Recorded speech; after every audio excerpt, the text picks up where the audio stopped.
आप लोगों को तो पता ही होगा कि हम लोग अपना खाना पकाते हैं, बनाते नहीं है। तो चलिए आज हम आप लोगों को खाना बनाना सिखाएंगे। हेलो एवरीवन, मैं आपका अमन भैया आपके अपने YouTube channel by one cam में आपका स्वागत करता हूं। तो हम लोग का सबसे फेवरेट क्वेश्चन भैया, आज हम लोग क्या पढ़ेंगे? आज हम लोग पढ़ेंगे फोटोसिंथेसिस। लेकिन उससे पहले चलते हैं क्विक रिवीजन की दुनिया में।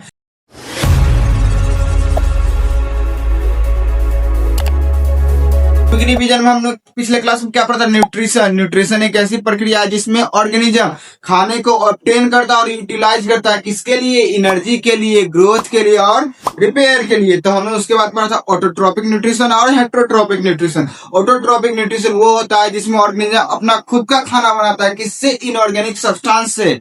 और हेट्रोट्रोपिक में क्या होता है कि ऑर्गेनिज्म डिपेंडेंट रहता है दूसरे ऑर्गेनिज्म पे खाना बनाने के लिए, जैसे अपने मतलब सॉरी खाने के लिए। जैसे अपने लोग ह्यूमंस, एनिमल्स, ये सब क्या है? हेट्रोट्रोपिक होते हैं। उसके बाद हेट्रोट्रोपिक में दो देखे थे, एक फोटोऑटोट्रोपिक, एक कीमोऑटोट्रोपिक। जो लाइट एनर्जी से खाना बनाता है उसे हम कहते हैं फोटोऑटोट्रोपिक। जो केमिकल एनर्जी से खाना बनाता है उसे हम लोग कहते हैं कीमोऑटोट्रोपिक। हेट्रोट्रोपिक में देखा था सेप्रोफिटिक, होलोजोइक और पैरासिटिक। तो सेप्रोफिटिक क्या था? जो डेड एंड डिकेइंग मैटर पे फीड करता है उसे सेप्रोफिटिक कहते हैं। होलोजोइक क्या था? जो सॉलिड फूड इनगल्फ करता है और ब्रोक डाउन करता है अपने शरीर के अंदर, उसे होलोजोइक कहते हैं। और पैरासिटिक क्या था? जो डायरेक्ट न्यूट्रिशन डिराइव करता है अपने होस्ट के शरीर से, उसे हम क्या कहते हैं? पैरासिटिक कहते हैं। तो चलिए आज हम लोग पढ़ेंगे फोटोसिंथेसिस। और फोटोसिंथेसिस का धुआं धुआं उड़ा देंगे, इतना इतना मस्त पढ़ाएंगे कि आप लोग को दोबारा पढ़ने का जरूरत नहीं होता। तो नेक्स्ट स्लाइड में फोटोसिंथेसिस स्टार्ट करते हैं, जोश को हाई रखते हुए। चलिए देखते हैं सबसे पहले फोटोसिंथेसिस का डिफिनेशन। हम तो बचपन से पढ़ते आ रहे फोटोसिंथेसिस का डिफिनेशन क्या होता है? The process by which plant prepare their own organic food, मतलब अपना खुद का ऑर्गेनिक फूड बनाता है। किसके हेल्प से? With the help of inorganic substance like sunlight, carbon dioxide और हाइड्रोजन। भैया ऑर्गेनिक इनऑर्गेनिक क्या है? जहां पर कार्बन और हाइड्रोजन का बॉन्ड प्रेजेंट रहेगा उसे ऑर्गेनिक कहेंगे, जहां पर कार्बन और हाइड्रोजन का बॉन्ड नहीं प्रेजेंट रहेगा उसे इनऑर्गेनिक कहते हैं। जैसे ऑर्गेनिक पे ग्लूकोज बनता है तो कार्बन और हाइड्रोजन का बॉन्ड प्रेजेंट रहता है ना, लेकिन इनऑर्गेनिक सब्सटेंस जैसे सनलाइट हो गया, CO2 हो गया, हाइड्रोजन H2O हो गया, इस सब में कार्बन और हाइड्रोजन का बॉन्ड एक साथ प्रेजेंट नहीं होता, तो इसे हम क्या कहते हैं? इनऑर्गेनिक। तो the process by which plant make their organic food with the help of inorganic substance like sunlight, carbon dioxide and water is known as photosynthesis. इसे हम प्रकाश संश्लेषण कहते हैं। अब दो सवाल आता है। पहला, does it occur in all parts of the plant? क्या ये प्लांट के हर एक पार्ट में होता है? नहीं। तो इसका आंसर होगा no. Where does it occur कहां पे होता है? ऑल ग्रीन पार्ट्स में। तो all green parts, all green parts में क्यों होता है? क्योंकि वहां पे क्लोरोफिल प्रेजेंट रहता है, due to the presence of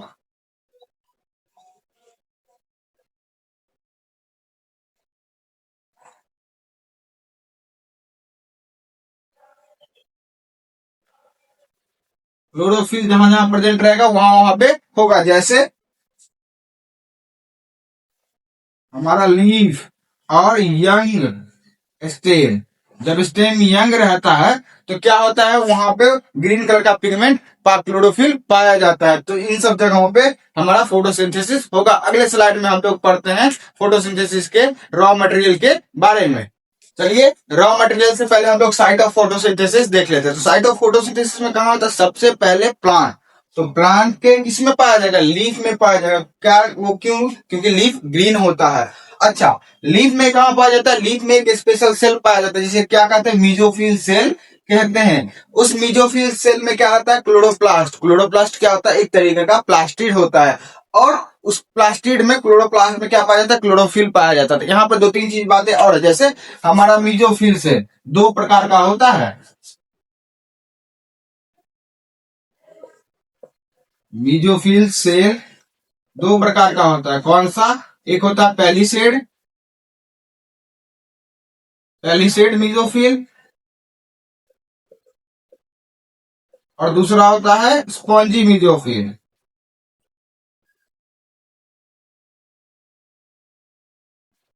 दोनों का शेप कैसा रहता है?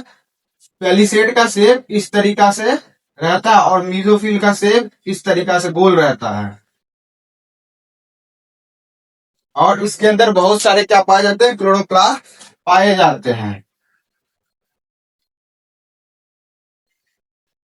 ठीक है। तो मोटा मोटे क्या समझा जाए कि हमारे प्लांट में के लीफ के में एक स्पेशल सेल पाया जाता है जिसे हम क्या कहते हैं, मीजोफिल सेल। उस मीजोफिल सेल के क्लोरोप्लास्ट में पाया जाता है क्या, क्लोरोफिल, जो ग्रीन कलर का पिगमेंट रहता है। वही क्या करता है, हम लोग का साइट ऑफ फोटोसिंथेसिस होता है, जिसमें मीजोफिल क्या रहता है, दो तरीके का रहता है, एक पैलिसेड मीजोफिल है, एक स्पॉन्जी मीजोफिल, जिसमें इसका थोड़ा थोड़ा वो रेक्टेंगुलर ओवल टाइप का स्ट्रक्चर रहता है, ये क्या रहता है, राउंड टाइप का स्ट्रक्चर रहता है।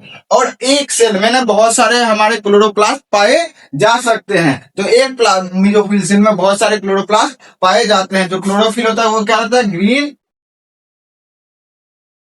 पिगमेंट रहता है, जो क्या करता है, ट्रैप करता है लाइट को।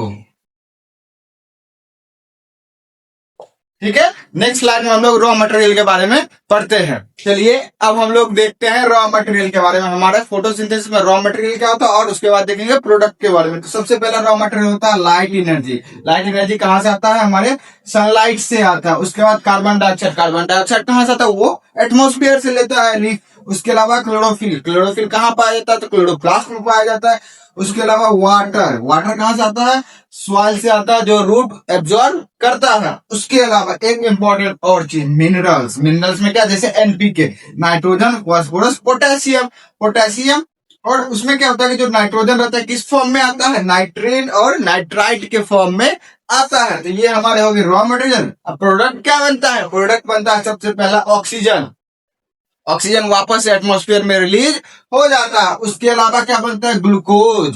ग्लूकोज क्या होता है, वो ऑर्गेनिक फूड वही रहता है, मतलब ये ग्लूकोज ही वो ऑर्गेनिक फूड रहता है जो वो प्लांट्स हमारा बनाता है। अच्छा, एक बना तो उसको हम ग्लूकोज बोलेंगे, ठीक है। जैसे ग्लूकोज क्या होता है, एक मोनोसेकेराइड होता है। क्या होता है, मोनोसेकेराइड, MONOSACHARID, मोनोसेकेराइड होता है। तो एक मतलब एक मॉलिक्यूल है तो उसको हम ग्लूकोज कहेंगे। और यही ग्लूकोज हमारे प्लांट्स में स्टोर किस फॉर्म में रहता है, तो स्टार्च के फॉर्म में स्टोर रहता है। स्टार्च के फॉर्म में वो हमारे प्लांट्स के शरीर में स्टोर रहता है। क्योंकि ऐसा नहीं कि हम खाना बनाएंगे तो सारा एनर्जी अभी ही यूज कर लेंगे, ठीक है, या उसका पूरा यूटिलाइजेशन फूड का अभी ही कर लेंगे। समय लगता है, धीरे धीरे धीरे धीरे जितना बॉडी की जरूरत होती है उतना ही हम यूज करते हैं। तो जब उसे जरूरत होती है तो वो ग्लूकोज का यूज कर लेता है। जो ग्लूकोज बच जाता है उसको किस फॉर्म में रहता है, स्टार्च के फॉर्म में स्टोर कर लिया जाता है। तो ओवरऑल क्या है कि हमारे रॉ मटेरियल में लाइट एनर्जी के लिए sunlight, carbon dioxide, chlorophyll, water और मिनरल्स रॉ मटेरियल रहते हैं। प्रोडक्ट क्या रहता है, ऑक्सीजन और ग्लूकोज रहता है, जिसमें ग्लूकोज स्टोर किस फॉर्म में होता है, तो स्टार्च के फॉर्म में होता है। और एनिमल में ग्लूकोज किस फॉर्म में स्टोर होता है, वो ग्लाइकोजन। वो तो हम न्यूट्रिशन इन एनिमल्स में पढ़ेंगे। चलिए आज का हम अपना आखिरी topic mechanism of the photosynthesis देखते हैं। तो फोटोसिंथेसिस की प्रक्रिया होती कैसे है। सबसे पहले इक्वेशन देखेंगे। इक्वेशन में क्या है, हमारा carbon dioxide plus water in the presence of chlorophyll and sunlight क्या बना लेता है, ग्लूकोज बना लेता है और ऑक्सीजन बना लेता है, जो एटमोस्फेयर में रिलीज हो जाता है। और क्या बन जाता है, कुछ कुछ वाटर मॉलिक्यूल्स का फॉर्मेशन होता है वहां पे। चलिए इसके अलावा हम देखते हैं सबसे पहला स्टेप होता क्या है। सबसे पहला स्टेप होता है absorption of light energy by chlorophyll. जो सूरज से हमारे पास लाइट एनर्जी आती है उसको एब्जॉर्ब करने का काम कौन करता है, हमारा क्लोरोफिल उस लाइट एनर्जी को एब्जॉर्ब करने का काम करता है। उसके अलावा क्या होता है, अब होता है कन्वर्जन ऑफ लाइट एनर्जी। अब लाइट एनर्जी को क्या किया जाता है, केमिकल एनर्जी में कन्वर्ट किया जाता है। इससे क्या होता है, स्प्लिटिंग ऑफ वाटर, वाटर टूट जाता है किसमें, हाइड्रोजन और ऑक्सीजन में, H2 प्लस O2 के फॉर्म में टूट जाता है। उसे हम क्या कहते हैं, उसे हम कहते हैं फोटोलिसिस ऑफ वाटर। उस प्रक्रिया को कहते हैं the splitting of water into hydrogen and oxygen by the help of light is known as photolysis of water. ये मैंने आप लोगों को उसमें भी पढ़ाया था, केमिकल रिएक्शन एंड इक्वेशन के डिकम्पोजिशन रिएक्शन में, ठीक है। अब हम देखते हैं उसके बाद क्या था। अब हो रहा है रिडक्शन ऑफ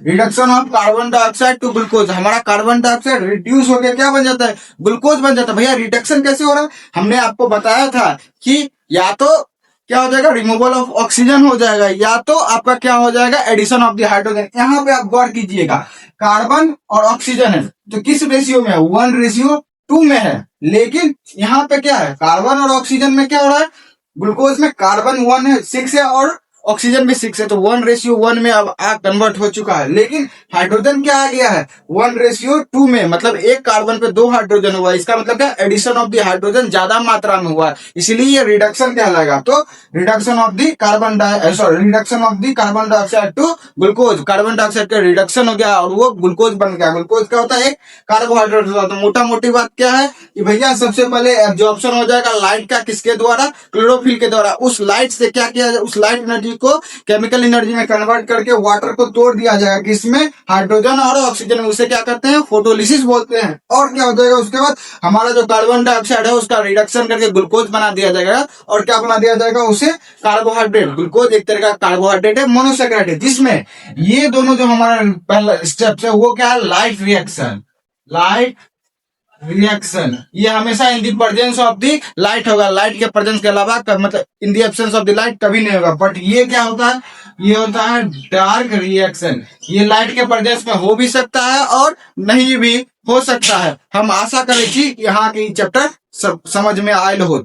आज के टॉपिक यही समाप्त करे छी और मिलम अहाँ के अगला वीडियो में। अगला वीडियो में की पढ़म, अगला वीडियो में हम लोग पढ़म न्यूट्रिशन इन अमीबा और न्यूट्रिशन इन पैरामीशियम। तब तक अपन मैथिल भाई के सपोर्ट करे खातिर ई वीडियो के लाइक करू, शेयर करू और सब्सक्राइब करू। और हमरा खातिर कोई भी इम्प्रूवमेंट के बात है तो हमरा कमेंट खुलल है, कहूँ ओकरा बारे में। तब तक जोश के हाई रखते हुए मिले छी अगला वीडियो में। धन्यवाद।